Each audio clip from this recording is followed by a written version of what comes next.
Radio Tehran, শুরু হচ্ছে বিশ্ব সংবাদ।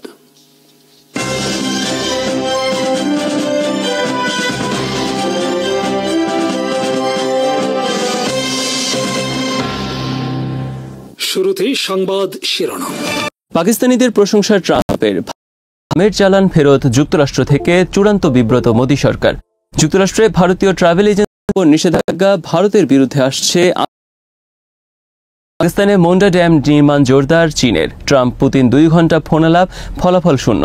যুক্তরাষ্ট্রের প্রেসিডেন্ট ডোনাল্ড ট্রাম্প পাকিস্তানিদের প্রশংসা করে বলেছেন, তারা চমৎকার মানুষ, দারুণ সব জিনিস বানায় পাকিস্তানের মানুষ, তারা খুবই মেধাবী, তাদের সাথে আমাদের ব্যবসা বাণিজ্য ভবিষ্যতে বৃদ্ধি পাবে, তাদের সাথে আমার কথা হয়েছে। শনিবার ফক্স নিউজকে দেওয়া এক সাক্ষাৎকারে পাকিস্তানের বিষয়ে এই কথা বলেন ট্রাম্প। এক সাক্ষাৎকারে তিনি ভারতের কঠোর সমালোচনা করে বলেন, তাদের সাথে আমাদের ব্যবসা করা খুবই কঠিন। বিশ্বের মধ্যে ভারতই আমাদের বিরুদ্ধে সবচেয়ে বেশি শুল্ক আরোপ করে রেখেছে, যাতে সে দেশে আমাদের পণ্য প্রবেশ করতে না পারে। এখন তারা তাদের 100% শুল্ক কমিয়ে আনার সিদ্ধান্ত নিয়েছে। সাক্ষাৎকারে ট্রাম্প বলেছেন, ভারত পাকিস্তান সম্প্রতি বিপজ্জনক পারমাণবিক যুদ্ধের খুব কাছাকাছি চলে গিয়েছিল। অপরদিকে ট্রাম্প যখন পাকিস্তানিদের প্রশংসা করে তাদের সাথে বাণিজ্য বৃদ্ধির কথা বলছেন, তখন সোমবার যুক্তরাষ্ট্র ফেরত পাঠিয়েছে ভারতীয় আমের কমপক্ষে 15টি চালান। ভারত থেকে যুক্তরাষ্ট্রে আমদানিকৃত এসব আম দেশটিতে প্রবেশ করতে দেয়নি মার্কিন অথরিটি।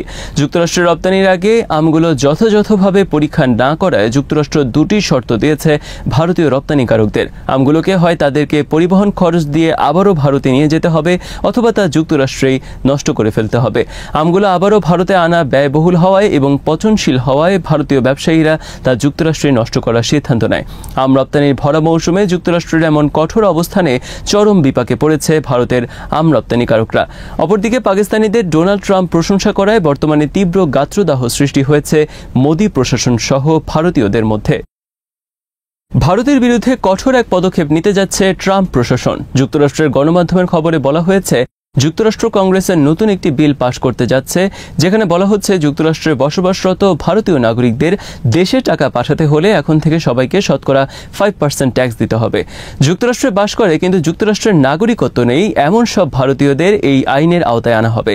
যুক্তরাষ্ট্রে বসে উপার্জন করে যে কোনো পরিমাণ টাকা তারা ভারতে পাঠাতে চাইলে তাদের উপর শতকরা 5% কর দিতে হবে। সোমবার যুক্তরাষ্ট্রের পররাষ্ট্র মন্ত্রণালয়ের আরেক আদেশে বলা হয়েছে, যুক্তরাষ্ট্রে যত ভারতীয় ট্রাভেল এজেন্সি আছে তাদের সবার উপর ভিসা নিষেধাজ্ঞা আরোপ করতে যাচ্ছে তারা, কারণ তারা ভারত থেকে যুক্তরাষ্ট্রে অবৈধভাবে লোকজন আনার কাজের সঙ্গে জড়িত। পররাষ্ট্র মন্ত্রণালয়ের মুখপাত্র ট্যামি ব্রুজ সোমবার বলেছেন, যুক্তরাষ্ট্রে ভারতীয় ট্রাভেল এজেন্সির মালিক ও স্টাফরা ভিসা নিষেধাজ্ঞার আওতায় পড়বে। ট্যামি বলেন, তাদের কাছে তথ্য রয়েছে যুক্তরাষ্ট্রে ভারতীয় ট্রাভেল এজেন্সিগুলো অবৈধ ইমিগ্রেশনের সাথে জড়িত। আমরা তাদের স্মাগলিং বন্ধ করে দেব। ভারতে যুক্তরাষ্ট্রের দূতাবাস থেকে সম্প্রতি একের পর এক নোটিশ দিয়ে বলা হয়েছে, যারা ট্যুরিস্ট ভিসায় যুক্তরাষ্ট্রে যাচ্ছে তারা যেন ভিসার মেয়াদ পার হওয়ার পর আর যুক্তরাষ্ট্রে বসে না থাকে। ভারতে যুক্তরাষ্ট্রের দূতাবাস থেকে বলা হয়েছে, যুক্তরাষ্ট্রে ভারতীয় বিভিন্ন ট্রাভেল এজেন্সি যুক্তরাষ্ট্রে অবৈধভাবে ভারতীয়দের নেয়ার কাজের সঙ্গে জড়িত। ভারতের বিরুদ্ধে একের পর এক ট্রাম্প প্রশাসনের এমন সিদ্ধান্তে বর্তমানে মোদী সরকার চরম বিপদে পড়েছে। ট্রাম্পকে মোদীর বিশিষ্ট বন্ধু হিসেবে মনে করা হতো।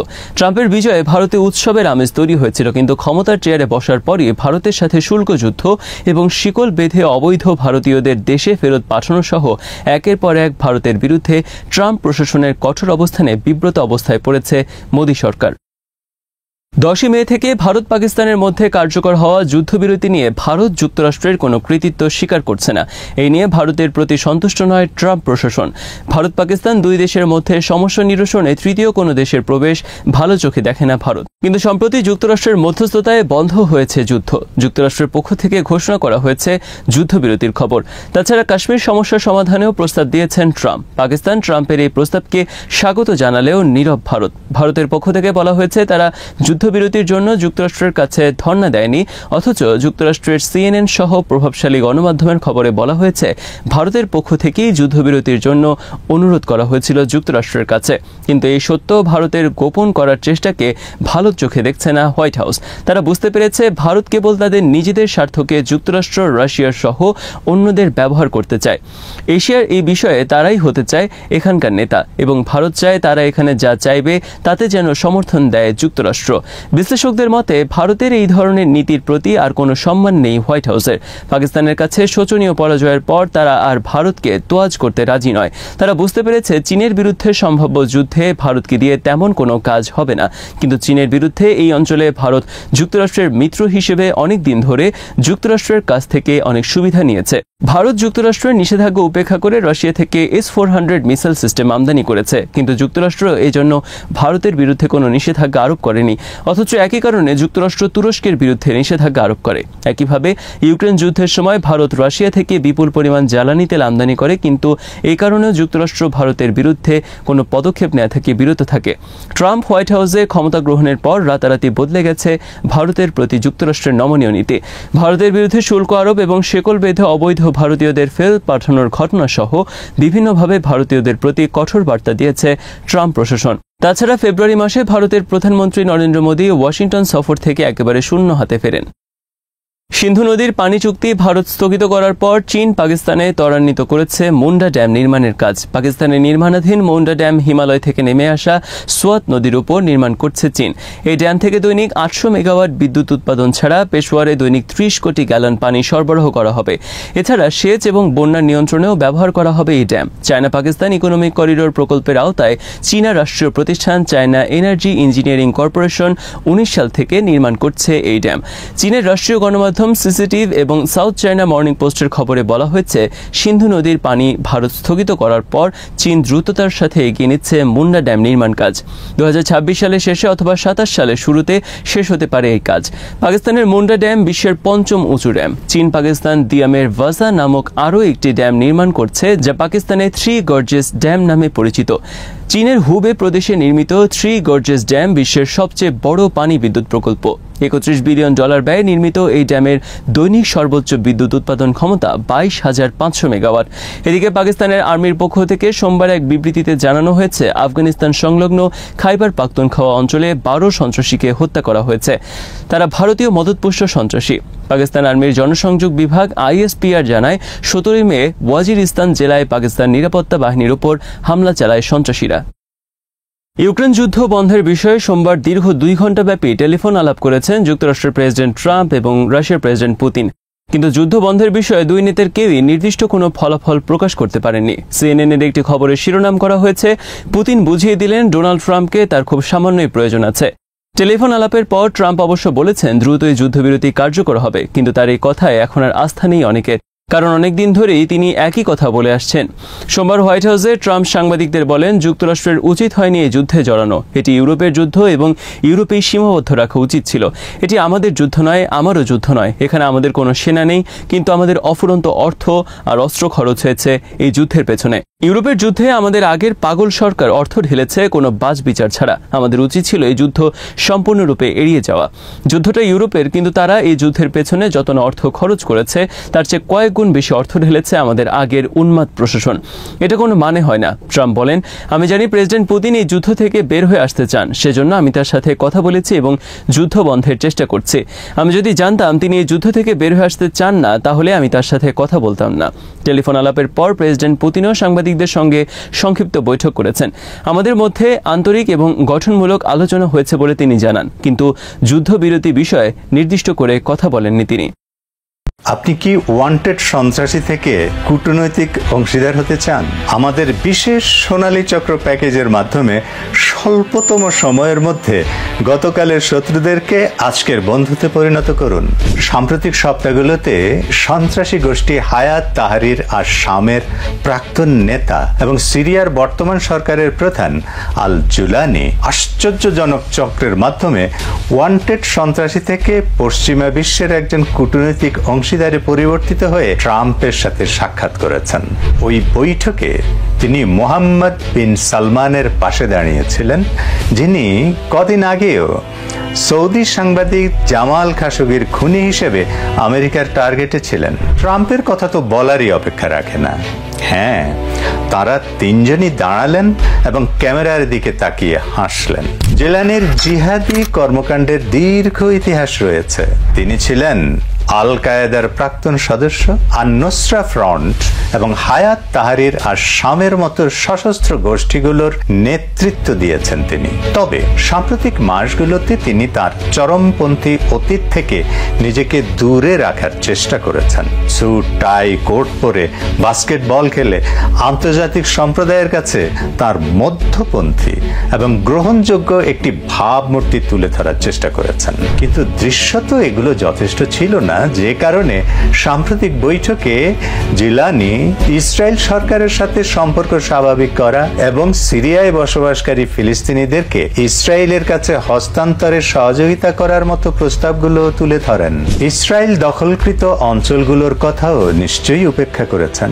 সেই সাথে ট্রাম্পের লাভজনক ব্যবসার স্বার্থে সিরিয়ার তেল নিলামে বিক্রি করেছেন এবং অবশ্যই ইরাক, লেবানন, জর্দান এবং মিশরের বিরুদ্ধে ষড়যন্ত্রের পথ খুলে দিয়েছেন। বিনিময়ে জুলানি একটি বড় প্রতিশ্রুতি আদায় করে নিয়েছিলেন, সিরিয়ার উপর থেকে নিষেধাজ্ঞা প্রত্যাহার। কিন্তু প্রশ্ন হলো, এই প্রতিশ্রুতিগুলো কি বাস্তব এবং টেকসই? ইতিহাস সাক্ষ্য দেয় যে আঞ্চলিক যেসব নেতা পশ্চিমাদের প্রতিশ্রুতিতে আস্থা রেখেছিলেন তাদের প্রায় সবাইকেই চড়া মূল্য দিতে হয়েছে। লিবিয়ার নেতা মুয়াম্মার গাদ্দাফি পশ্চিমাদের সহযোগিতার আশায় তার পারমাণবিক কর্মসূচি ত্যাগ করেছিলেন। ত্যাগ করার পরই নেটোর সামরিক হস্তক্ষেপের মাধ্যমে তিনি উৎখাত হন এবং দুঃখজনকভাবে নিহত হন। ইরাকের নেতা সাদ্দাম হোসেনও পশ্চিমা সমর্থনের আশায় ইরানের সাথে যুদ্ধে লিপ্ত হয়েছিলেন, কিন্তু শেষ পর্যন্ত ইরাক মার্কিন যুক্তরাষ্ট্রের দখলে আসার পর তাকে মৃত্যুদণ্ড দেওয়া হয়েছিল। এদিকে একমাত্র সত্যিকারের সুখী খেলোয়াড় যে সকল সুবিধা নগদে হাতে পেয়েছে সে হলো ইসরায়েল। কেন?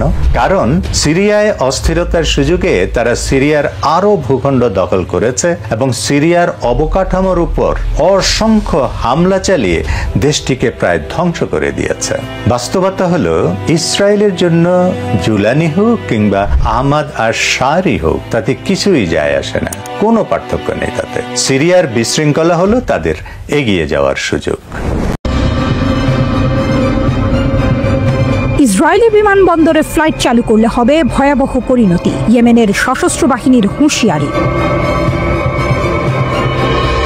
আকাশে ওড়ার আগে 10 বার ভাবতে হবে ইসরায়েলিদের, কারণ ইসরায়েলের আকাশও এখন ইয়েমেনের সশস্ত্র বাহিনীর দখলে। বিস্মিত বিশ্ব যখন গাজার ধ্বংসস্তূপের দিকে তাকিয়ে, ইয়েমেনিরা তখন আকাশ সমুদ্র জুড়ে ইসরায়েলকে টার্গেট করছে নিখুঁত প্রতিশোধে। ইসরায়েলি বেন গুরিয়ন আন্তর্জাতিক বিমানবন্দর, যেখানে একসময় ছিল ভ্রমণের গন্তব্য, এখন তা হয়ে উঠছে ইয়েমেনের সশস্ত্র বাহিনীর ক্ষেপণাস্ত্র ও ড্রোনের নিশানা। ইয়েমেনের শীর্ষস্থানীয় এক কর্মকর্তা জানিয়েছেন, আন্তর্জাতিক বিমান সংস্থাগুলি যদি সেখানে আবার ফ্লাইট চালু করে তবে তাদের গন্তব্য হয়তো আকাশেই থেমে যেতে পারে। লেবাননের আল মায়াদিন নিউজকে দেয়া এক সাক্ষাৎকারে এই হুঁশিয়ারির কথা জানানো হয়। ওই কর্মকর্তা নাম প্রকাশ না করে বলেন, যেসব কোম্পানি এখনো বেন গুরিয়নে ফ্লাইট চালু করার কথা ভাবছে তাদের উচিত গন্তব্য বদলানো। ইয়েমেনি সশস্ত্র বাহিনীর সতর্কতার প্রতি গুরুত্ব না দিলে তার ফলাফল হতে পারে ধ্বংসাত্মক। তিনি স্পষ্ট করে জানিয়েছেন, এটা কেবল একটি বার্তা নয়, এটা একটা বাধ্যতামূলক বাস্তবতা। ইয়েমেনিরা এখন ইসরায়েলের দখলকৃত ভূমিতে এক বিমান অবরোধ আরোপে দৃঢ় প্রতিজ্ঞ। টার্গেট শুধু বেন গুরিয়ন নয়, পুরো দখলদার অঞ্চল। সূত্র জানায়, ইসরায়েলের বিরুদ্ধে ইয়েমেনের সশস্ত্র বাহিনীর ক্ষেপণাস্ত্র ও ড্রোন আক্রমণ চলছে নিয়মিত এবং ক্রমবর্ধমান তীব্রতায়। তা কোনো দুর্ঘটনা নয়, এটি একটি সুনির্দিষ্ট কৌশলগত প্রতিশোধ। এই হুঙ্কারে যুক্ত হয়েছে ইয়েমেনের উপতথ্যমন্ত্রী নাসরুদ্দিন আমিরের হুঁশিয়ারি। একদিন আগেই তিনি ঘোষণা দেন, পরবর্তী কয়েক ঘন্টার মধ্যেই আমরা বেন গুরিয়ন ও অন্যান্য বিমানবন্দরগুলোকে টার্গেট করব। তিনি আরো বলেন, যতক্ষণ গাজায় গণহত্যা চলবে, যতক্ষণ ইয়েমেনের বিরুদ্ধে আগ্রাসন থামবে না, ততক্ষণ আমাদের প্রতিরোধ থামবে না। আমরা শুধু শব্দে নয়, বাস্তবে আঘাতে বিশ্বাসী। বিশ্ব যখন মনস্তাত্ত্বিক যুদ্ধ আর কূটনীতির ছায়ায় হেঁটে যাচ্ছে, ইয়েমেনের সশস্ত্র বাহিনী তখন উড়িয়ে দিচ্ছে এই সব ছায়া। আমাদের মনোবলকে ভাঙা যাবে না, হুমকি দিয়ে থামানো যাবে না, আমরা লড়াই চালিয়ে যাব, একথা বারবার বলছে ইয়েমেনি সশস্ত্র বাহিনী। তারা হুঁশিয়ারি দিয়েছেন বেন গুরিয়নে যেসব বিমান আছে সেগুলো যেন অবিলম্বে সরে পড়ে, বিশেষত বিদেশিদের নিরাপত্তার খাতিরে এখনই দেশত্যাগের পরামর্শ দিয়েছেন। গাজায় যখন ইসরায়েলি বোমা, ইয়েমেনে তখন কৌশলগত সমুদ্র অবরোধ। শুধু আকাশে নয়, লোহিত সাগর ও বাব আল মানদেব চ্যানেল জুড়ে সামরিক নৌ অবরোধ চালিয়ে যাচ্ছে, যেন ইসরায়েলে পৌঁছাতে না পারে কোনো অস্ত্র, কোনো রসদ। এই প্রতিরোধ শুধু এক যুদ্ধ নয়, একটি জাতির কণ্ঠস্বর, একটি দেশের সাহস এবং এক বিশাল বৈশ্বিক বার্তা। অবহেলিত ইয়েমেন আজ ইতিহাসের মুখোমুখি দাঁড়িয়ে বলছে, গাজা একা নয়, ফিলিস্তিনের জন্য লড়বে ইয়েমেন, প্রতিটি রক্তবিন্দুর জবাব দেব আমরা। আকাশে আমাদের চোখ, সমুদ্রে আমাদের ছায়া এবং হৃদয়ে আগুন।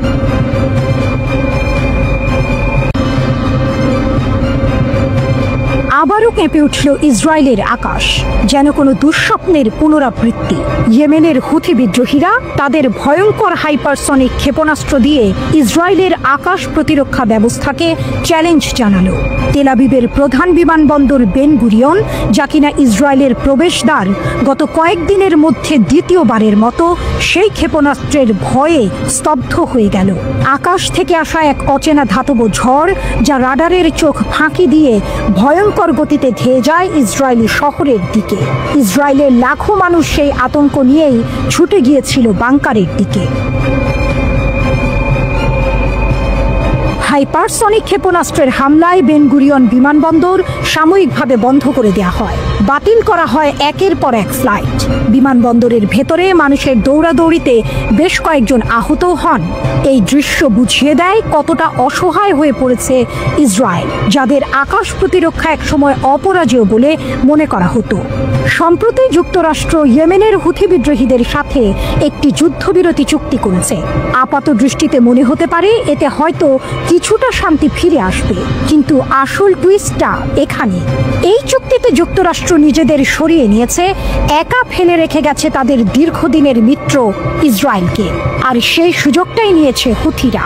চুক্তি হওয়ার পর থেকে তারা ইসরায়েলের ওপর হামলা আরও জোরদার করেছে। তাদের ভয়ঙ্কর সব আক্রমণে এখন দিশেহারা নেতানিয়াহুর সরকার।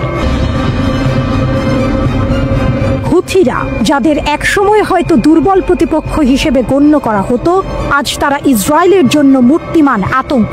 তাদের সামরিক শক্তি ক্রমশ বাড়ছে, আর তার প্রমাণ মিলছে তাদের একের পর এক সফল হামলায়। মঙ্গলবার তারা নিজেরাই নিশ্চিত করেছে যে তাদের ক্ষেপণাস্ত্র ইসরায়েলের আকাশ প্রতিরক্ষা ভেদ করে বেন গুরিয়ন বিমানবন্দরে আঘাত হেনেছে। শুধু তাই নয়, ক্ষেপণাস্ত্রের ভয়ে জেরুজালেম এবং তেল আবিবের মতো গুরুত্বপূর্ণ শহরগুলোতেও সতর্কতামূলক সাইরেন বেজে ওঠে। সাধারণ মানুষ ভয়ে দিশেহারা হয়ে আশ্রয় কেন্দ্রের দিকে ছুটে যায়। কয়েকদিনের মধ্যে ইসরায়েলের সবচেয়ে গুরুত্বপূর্ণ বিমানবন্দরে এটা দ্বিতীয় হামলা। প্রথম হামলার ব্যাপক ক্ষয়ক্ষতির পর থেকেই অনেক বিদেশি বিমান সংস্থা ইসরায়েলে তাদের ফ্লাইট বাতিল করে দিয়েছে। প্রশ্ন হলো, কিভাবে হুথিরা ইসরায়েলের আকাশ প্রতিরক্ষার মতো শক্তিশালী বলয় ভেদ করে একের পর এক হামলা চালাচ্ছে? এটা কি ইসরায়েলের প্রতিরক্ষা ব্যবস্থার দুর্বলতা, নাকি হুথিদের অত্যাধুনিক অস্ত্রের অভাবনীয় ক্ষমতা? লোহিত সাগরে গত 1.5 মাসেরও বেশি সময় ধরে মোতায়েন ছিল যুক্তরাষ্ট্রের শক্তিশালী নৌবহর, যুদ্ধ জাহাজ এবং যুদ্ধ বিমান। তাদের কাজ ছিল হুথিদের দমন করা, কিন্তু ফল হয়েছে উল্টো। এই সময়ে হুথিদের হামলায় বেশ কয়েকটি ড্রোন ধ্বংস হয়েছে, এমনকি মার্কিন যুদ্ধ জাহাজগুলো মারাত্মক ক্ষতির শিকার হয়েছে। শেষ পর্যন্ত প্রায় $1 বিলিয়ন বেশি ক্ষতির পর মার্কিন প্রেসিডেন্ট ডোনাল্ড ট্রাম্প ইয়েমেনের এই গোষ্ঠীর ওপর হামলা বন্ধের ঘোষণা দেন, কিন্তু এই সিদ্ধান্ত ইসরায়েলকে আরও বিপজ্জনক পরিস্থিতিতে ফেলে দেয়। হুথিরা স্পষ্ট ভাষায় জানিয়েছে লোহিত সাগরে তারা অন্য কোনো জাহাজে হামলা না করলেও ইসরায়েলের কোনো জলযান তাদের হাত থেকে রেহাই পাবে না। শুধু তাই নয়, তারা ইসরায়েল জুড়ে তাদের হামলা আরও বাড়ানোর হুমকি দিয়েছে। লোহিত সাগরে মোতায়েন করা মার্কিন ক্ষেপণাস্ত্র প্রতিরক্ষা ব্যবস্থা হয়তো আগে কিছু হামলা ঠেকাতে পারত, কিন্তু এখন সেই সুরক্ষা বলয় আর নেই। নেতানিয়াহুর দেশ সরাসরি হুথিদের ক্ষেপণাস্ত্রের নিশানায় পরিণত হয়েছে। গাজায় ইসরায়েলের দীর্ঘদিনের কার্যকলাপের বিরুদ্ধে গত 17 মাসে হুথিরা ইসরায়েলে 40টিরও বেশি ব্যালিস্টিক ক্ষেপণাস্ত্র হামলা চালিয়েছে। আর এখন যোগ হয়েছে হাইপারসনিক ক্ষেপণাস্ত্র এবং একের পর এক ড্রোন হামলা। হুথিদের এই ক্রমবর্ধমান শক্তি ইসরায়েলের জন্য এক গভীর উদ্বেগের কারণ হয়ে দাঁড়িয়েছে। তারা প্রমাণ করেছে শুধু সংখ্যা বা আধুনিক অস্ত্র নয়, একটি সুসংগঠিত এবং দৃঢ় প্রতিজ্ঞ গোষ্ঠী যে কোনো শক্তিশালী প্রতিপক্ষের বিরুদ্ধেও রুখে দাঁড়াতে পারে।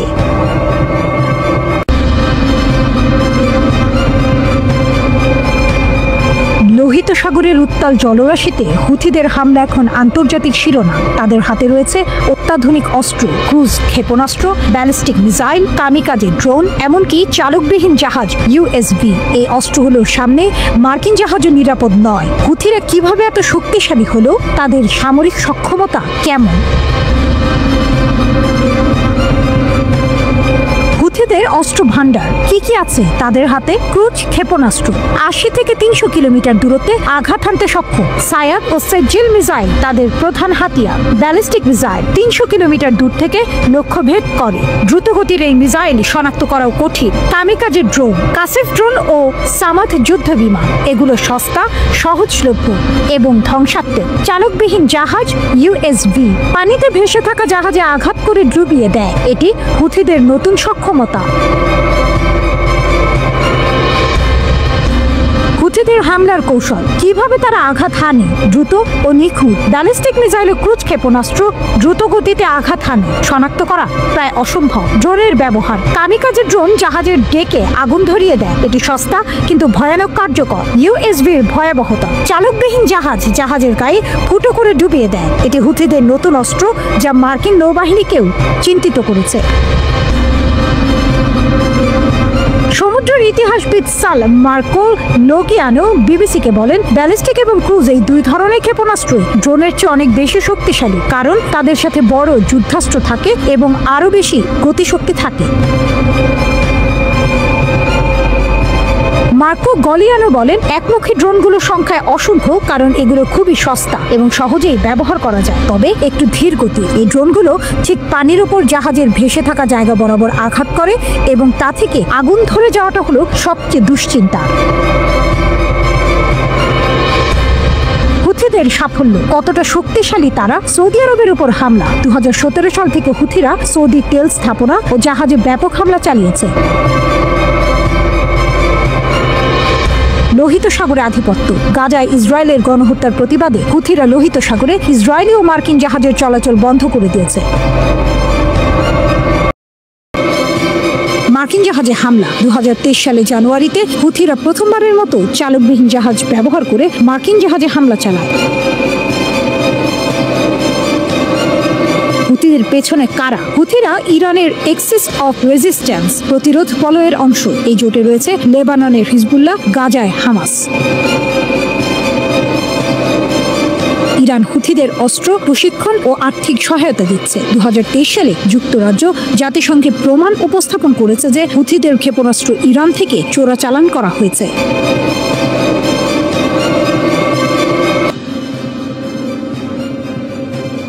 ইসরায়েলের সবচেয়ে বড় বিমানবন্দরে আবারও বোমা হামলা করেছে ইয়েমেনি সশস্ত্র বাহিনী।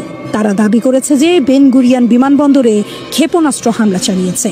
গত 2 সপ্তাহের মধ্যে এটি বিমানবন্দরটিতে তাদের দ্বিতীয় আক্রমণ। ইয়েমেনি সশস্ত্র বাহিনী আরও জানিয়েছে, শনিবার রাতে তারা বেন গুরিয়ান বিমানবন্দরে 2টি ব্যালিস্টিক ক্ষেপণাস্ত্র ছুড়েছে। ইসরায়েলের প্রতিরক্ষা বাহিনী IDF জানিয়েছে তাদের আকাশ প্রতিরক্ষা ব্যবস্থা ইসরায়েলের দিকে আসা একটি ব্যালিস্টিক ক্ষেপণাস্ত্র সফলভাবে ধ্বংস করেছে। এই ক্ষেপণাস্ত্র হামলার পর ইসরায়েল জুড়ে বিপদ সংকেত শোনা যায়, যার ফলে লোকজন নিরাপদে আশ্রয় নিতে বাধ্য হয়। গত 7 দিনে বেন গুরিয়ান বিমানবন্দরে এটি ইয়েমেনি সশস্ত্র বাহিনীর দ্বিতীয় এবং গত 1 মাসে তৃতীয় হামলা। এর আগে 14 মে ইয়েমেনিরা একই বিমানবন্দরে ক্ষেপণাস্ত্র ছুড়েছিল এবং বিশ্বব্যাপী বিমান সংস্থাগুলোকে তাদের কার্যক্রম বন্ধ করার হুঁশিয়ারি দিয়েছিল। 4 মে তারিখে তাদের একটি ক্ষেপণাস্ত্র বেন গুরিয়ন বিমানবন্দরের প্রধান টার্মিনালের কাছে আঘাত হানে। ইয়েমেনি সশস্ত্র বাহিনী এই হামলার কারণ হিসেবে উল্লেখ করেছে নিপীড়িত ফিলিস্তিনি জনগণ এবং গাজা উপত্যকায় আমাদের ভাইদের বিরুদ্ধে শত্রুদের গণহত্যা প্রতিহত করতেই এই হামলা। তারা আরও দাবি করেছে ইয়েমেনি সশস্ত্র বাহিনীর ক্ষেপণাস্ত্র শাখা একটি উন্নত সামরিক অভিযান চালিয়েছে। এই অভিযানে ইসরায়েলের দখলকৃত জাফা অঞ্চলের বেন গুরিয়ন বিমানবন্দরে একটি হাইপারসনিক ব্যালিস্টিক ক্ষেপণাস্ত্র দিয়ে আঘাত হানা হয়েছে। ক্ষেপণাস্ত্রটি সফলভাবে তার লক্ষ্যে পৌঁছেছে। হুথিদের এই ক্ষেপণাস্ত্র হামলার কারণে বিমানবন্দরে বিমান চলাচল ও যাত্রী পরিবহন কিছু সময়ের জন্য বন্ধ ছিল। ইসরায়েলি সেনাবাহিনী জানিয়েছে গাজা যুদ্ধ শুরুর পর এই প্রথম কোনো ক্ষেপণাস্ত্র বিমানবন্দরে আঘাত হানল। এই হামলার প্রতিক্রিয়ায় ইসরায়েল ইয়েমেনের লোহিত সাগর উপকূলবর্তী প্রদেশ হোদেইদাতে ইয়েমেনি সশস্ত্র বাহিনীকে লক্ষ্য করে হামলা চালিয়েছে। ইরান সমর্থিত ইয়েমেনি সশস্ত্র বাহিনী জানিয়েছে হোদেইদা বন্দরে অন্তত 6টি বোমা হামলা হয়েছে, যাতে একজন নিহত ও 35 জন আহত হয়েছে। 2023 সালের 7 অক্টোবর গাজায় যুদ্ধ শুরু হওয়ার পর থেকে ইয়েমেনি সশস্ত্র বাহিনী ইসরায়েলকে লক্ষ্য করে হামলা চালিয়ে আসছে। ইসরায়েল দাবি করেছে যে ইয়েমেনি এই গোষ্ঠীর ছোড়া বেশিরভাগ ক্ষেপণাস্ত্র তারা ভূপাতিত করতে সক্ষম হয়েছে। অন্যদিকে ইয়েমেন থেকে ছোড়া ক্ষেপণাস্ত্রের কারণে ইসরায়েলের প্রধান বিমানবন্দর বেন গুরিয়ন আন্তর্জাতিক বিমানবন্দরে উড়োজাহাজের ওঠানামা সাময়িকভাবে বন্ধ করে দেওয়া হয়েছে বলে ইসরায়েলের সম্প্রচার মাধ্যম চ্যানেল 12 জানিয়েছে। এটি ইসরায়েলের প্রধান ও ব্যস্ততম আন্তর্জাতিক বিমানবন্দর। ইসরায়েলের সামরিক বাহিনী জানিয়েছে ইয়েমেন থেকে ছোড়া একটি ক্ষেপণাস্ত্র তারা ভূপাতিত করেছে। ইয়েমেন থেকে ক্ষেপণাস্ত্র ছোড়ার ফলে ইসরায়েলের মধ্যাঞ্চলে সতর্কতামূলক সাইরেন বাজানো হয়। চ্যানেল 12 ইসরায়েলি সামরিক বাহিনীর বরাত দিয়ে আরও জানিয়েছে ইয়েমেন থেকে ইসরায়েলের দিকে আরেকটি ক্ষেপণাস্ত্র ছোড়ার চেষ্টা করা হয়েছিল, তবে সেটি সফল হয়নি।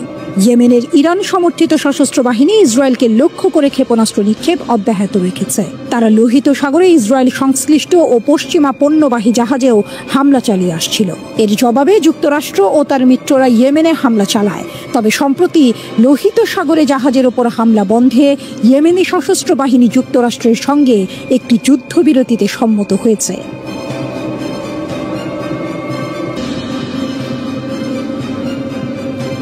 আমরা তোমাদের পাশে আছি ফিলিস্তিনের সমর্থনে ইয়েমেনের লক্ষ লক্ষ মানুষের এই গর্জন যেন ইসরায়েলের আকাশেও গিয়ে ধাক্কা মারল। অবরুদ্ধ গাজার মানুষ যখন গণহত্যা আর অনাহারের শিকার, তখন তাদের সমর্থনে রাস্তায় নেমে এলো ইয়েমেনের জনতা। গাজার সাথে গণহত্যা ও অনাহার মোকাবেলায় এই স্লোগান শুধু একটি বার্তা নয়, বরং আরব বিশ্বের নীরবতার মুখে এক জ্বলন্ত প্রতিবাদ। 16 মে ইয়েমেনের রাজধানী সানা থেকে শুরু করে দেশের আনাচে কানাচে লক্ষ লক্ষ মানুষ মিছিলে সামিল হয়। তাদের একটাই দাবি, গাজার মানুষের প্রতি সংহতি জানানো এবং ফিলিস্তিনিদের প্রতিরোধ সংগ্রামের প্রতি নিজেদের অটল সমর্থন ব্যক্ত করা। সানার আল সাবিন স্কয়ার যেন সেদিন জনসমুদ্রে পরিণত হয়েছিল। এই বিশাল সমাবেশ নাখবার বার্ষিকীতে ফিলিস্তিনিদের কাছে এক ঐক্যের বার্তা পৌঁছে দেয়। তারা ঘোষণা করে, তোমাদের ধৈর্যের মাধ্যমে তোমরা নাখবার পুনরাবৃত্তি রোধ করো। এই কথাগুলো যেন শুধু সান্ত্বনা নয়, বরং এক নতুন আশার সঞ্চার করে। বিক্ষোভকারীরা আরো যোগ করে, আমরা তোমাদের সাথে এবং তোমাদের পাশে আছি। নাখবার পুনরাবৃত্তি হবে না। অত্যাচারী সত্তার পতনের মাধ্যমে ঈশ্বরের অনিবার্য প্রতিশ্রুতি পূর্ণ হবে। তাদের কণ্ঠে ছিল দৃঢ় বিশ্বাস আর ইসরায়েলের প্রতি ঘৃণা। সানায় অনুষ্ঠিত এই জনসমুদ্র ফিলিস্তিনিদের অদম্য মনোবলের প্রশংসা করে। তারা বলে, গাজার মানুষের স্থিতিশীলতা ইসরায়েলি শত্রুর বিরুদ্ধে এক বিশাল প্রাচীর হয়ে দাঁড়িয়েছে এবং এই অঞ্চলকে আরও বড় বিপর্যয়ের হাত থেকে রক্ষা করছে। এমনকি ফিলিস্তিনি ইসলামিক জিহাদের সামরিক শাখা আল কুদস ব্রিগেডের পাঠানো প্রশংসা বার্তায়ও ইয়েমেনি জনতা গর্ববোধ করেছে। এই অভূতপূর্ব বিক্ষোভের ডাক দিয়েছিল আনসার আল্লাহ নেতা সাইয়েদ আব্দুল মালিক আল হুথি। তার সাপ্তাহিক ভাষণে তিনি গাজার সমর্থনে ইয়েমেন জুড়ে লক্ষ লক্ষ মানুষের মিছিলের আহ্বান জানান। তিনি স্পষ্ট ভাষায় বলেন, গাজার সমর্থনে ইয়েমেনের অবস্থান কখনো টলমল করেনি, বরং সবসময়ই দৃঢ় ছিল এবং থাকবে। এই গণজমায়েতগুলো ফিলিস্তিনিদের প্রতি আরব ও মুসলিম বিশ্বের মানুষের ধর্মীয়, মানবিক ও নৈতিক দায়িত্বের ওপর জোর দেয়। বিক্ষোভকারীরা মনে করিয়ে দেয়, সময়ের সাথে সাথে এই দায়িত্বগুলো ম্লান হয়ে যেতে পারে না। তারা ফিলিস্তিন ও এর পবিত্র স্থানগুলো রক্ষার জন্য বাস্তব পদক্ষেপ নেয়ার এবং নিজেদের সমস্ত সক্ষমতা কাজে লাগানোর আহ্বান জানায়। তাদের মতে সবচেয়ে সহজলভ্য এবং প্রভাবশালী কাজগুলোর মধ্যে অন্যতম হলো ইসরায়েলি পণ্য বয়কট করা। একদিকে যখন লক্ষ লক্ষ মানুষ গাজার সমর্থনে রাস্তায়, অন্যদিকে ইয়েমেনের সামরিক বাহিনী কিন্তু চুপচাপ বসেনি। মার্চ মাসে গাজা যুদ্ধবিরতি ভেঙে যাওয়ার পর থেকে তাদের সামরিক অভিযান আরও জোরদার করেছে। বৃহস্পতিবার ইয়েমেনি সশস্ত্র বাহিনী YAF অধিকৃত ইয়াফার ইসরায়েলি বেন গুরিয়ন বিমানবন্দরে একটি হাইপারসনিক ব্যালিস্টিক ক্ষেপণাস্ত্র নিক্ষেপ করেছে। তারা একে গাজা উপত্যকায় ইসরায়েলি শত্রুদের চালানো গণহত্যার বিরুদ্ধে জবাব বলে উল্লেখ করেছে। YAF মুখপাত্র ব্রিগেডিয়ার জেনারেল ইয়াহিয়া সারি জানান, এই অভিযান সফলভাবে তাদের লক্ষ্যবস্তুতে আঘাত হেনেছে। এর ফলে লক্ষ লক্ষ ইসরায়েলি বসতি স্থাপনকারীকে আশ্রয় কেন্দ্রে ছুটতে হয়েছে এবং প্রায় 1 ঘন্টার জন্য বিমানবন্দরটির কার্যক্রম বন্ধ করে দিতে বাধ্য হয়েছে কর্তৃপক্ষ। ইয়েমেনি সশস্ত্র বাহিনী আরও কঠোর ভাষায় জানিয়েছে যে আগ্রাসন বন্ধ না হওয়া পর্যন্ত এবং গাজার ওপর থেকে অবরোধ না সরানো পর্যন্ত তাদের সামরিক কার্যক্রম আরও তীব্র ও বিস্তৃত হবে। বেন গুরিয়ন বিমানবন্দরে বিমান চলাচল বন্ধ করে দেয়া এবং লোহিত ও আরব সাগরে নৌ অবরোধ আরোপের মতো পদক্ষেপগুলো এই লক্ষ্য অর্জিত না হওয়া পর্যন্ত চলতেই থাকবে, এমনটাই হুঁশিয়ারি দিয়েছেন ইয়াহিয়া সারি। একদিকে মানবতাবোধের এক বিশাল ঢেউ, অন্যদিকে সামরিক শক্তির প্রদর্শন। ইয়েমেনের এই দ্বিমুখী পদক্ষেপ কি সত্যি গাজার মানুষের কষ্ট লাঘব করতে পারবে?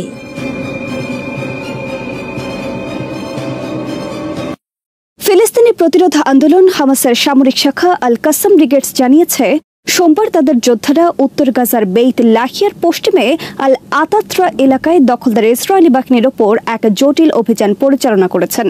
ব্রিগেডসের তরফে জানানো হয়, তারা 2টি শাওয়াজ এক্সপ্লোসিভ ডিভাইস এবং একটি ট্যান্ডেম শেল দিয়ে 3টি ইসরায়েলি সামরিক যানকে আঘাত করেন। এরপর অন্য একটি ইসরায়েলি বাহিনীর সঙ্গে প্রচণ্ড মুখোমুখি লড়াইয়ে অবতীর্ণ হন তারা। এই অভিযানে বেশ কয়েকজন ইহুদিবাদী সেনা নিহত এবং আহত হন। পরে ইসরায়েলি হেলিকপ্টার এসে হতাহতদের সরিয়ে নেয় বলে জানায় হামাসের সামরিক শাখা। এর আগে সূত্রের বরাতে আল মায়াদিনের সংবাদদাতা জানিয়েছেন, নারীদের পোশাক পরে একটি ইসরায়েলি আন্ডার কাভার ইউনিট উত্তর গাজার খান ইউনিসের সালাহ আল দিন স্ট্রিটের পশ্চিমে ঢুকে ইসরায়েলি বন্দীদের কাছে পৌঁছানোর চেষ্টা করে। সূত্র নিশ্চিত করেছে, ইসরায়েলি সেনাদের এই চেষ্টা ব্যর্থ হয়। এ সময় সেনারা গাজার প্রতিরোধ গোষ্ঠী আল নাসের সালাহ আল দিন ব্রিগেডের কমান্ডার সালাহ আল দিন আহমেদ সারহানকে হত্যা করে এবং তার স্ত্রী ও সন্তানদের অপহরণ করে। ইসরায়েলি প্রধানমন্ত্রী সমগ্র গাজা দখলের ঘোষণা দেওয়ার পর গিডিয়নস চ্যারিয়টস শিরোনামে উপত্যকাটিতে বিস্তৃত স্থল হামলা শুরু করেছে ইহুদিবাদী বাহিনী। প্রতিরোধ যোদ্ধারাও মার্কিন মদতপুষ্ট ইসরায়েলি বাহিনীর মোকাবেলা করে চলেছেন।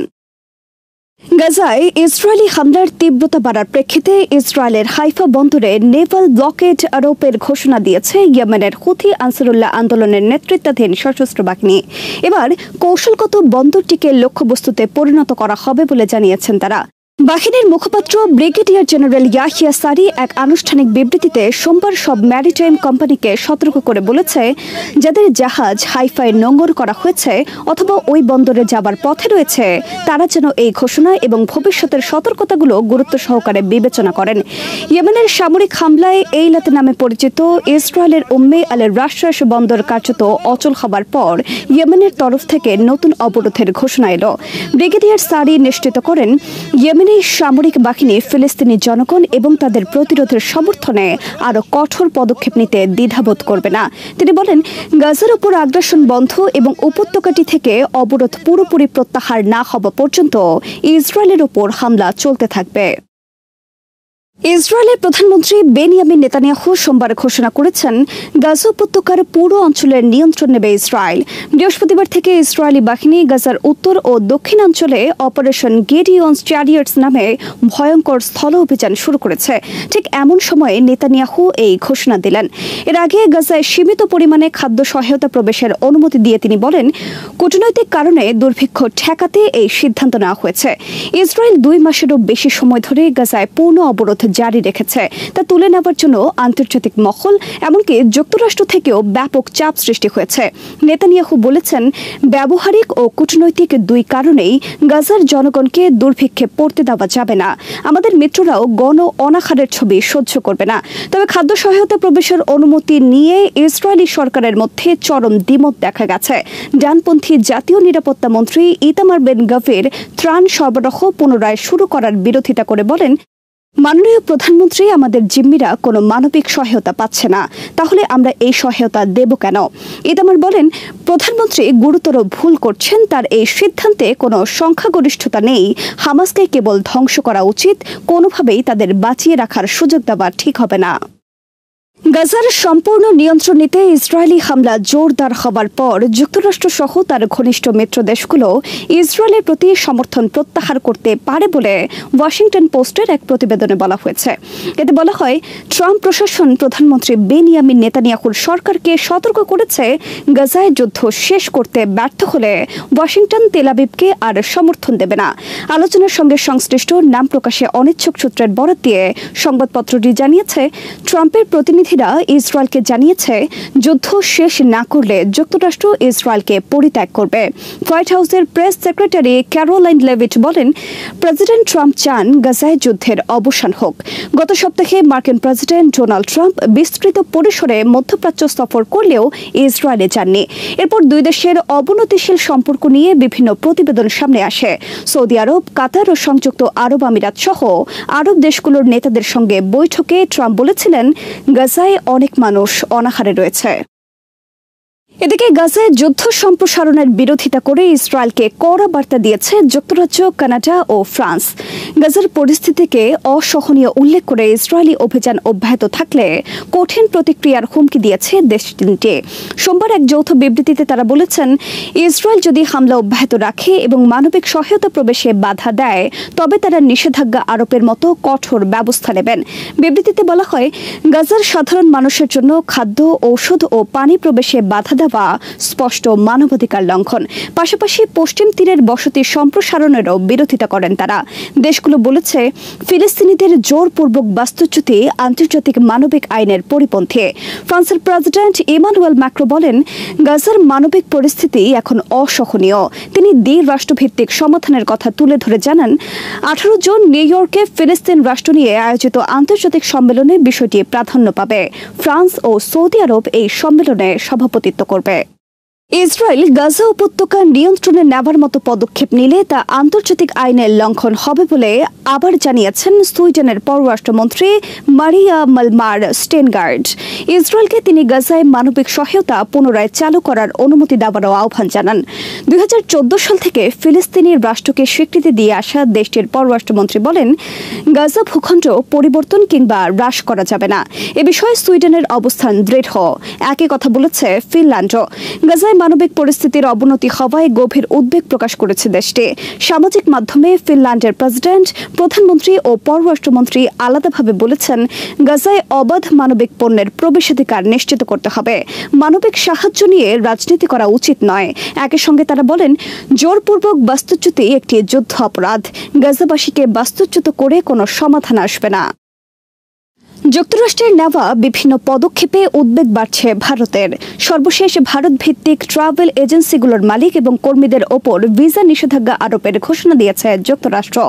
সোমবার মার্কিন পররাষ্ট্র দপ্তর জানায়, এই এজেন্সিগুলো জেনে শুনে যুক্তরাষ্ট্রে অবৈধ অভিবাসনের সুবিধা দিচ্ছে।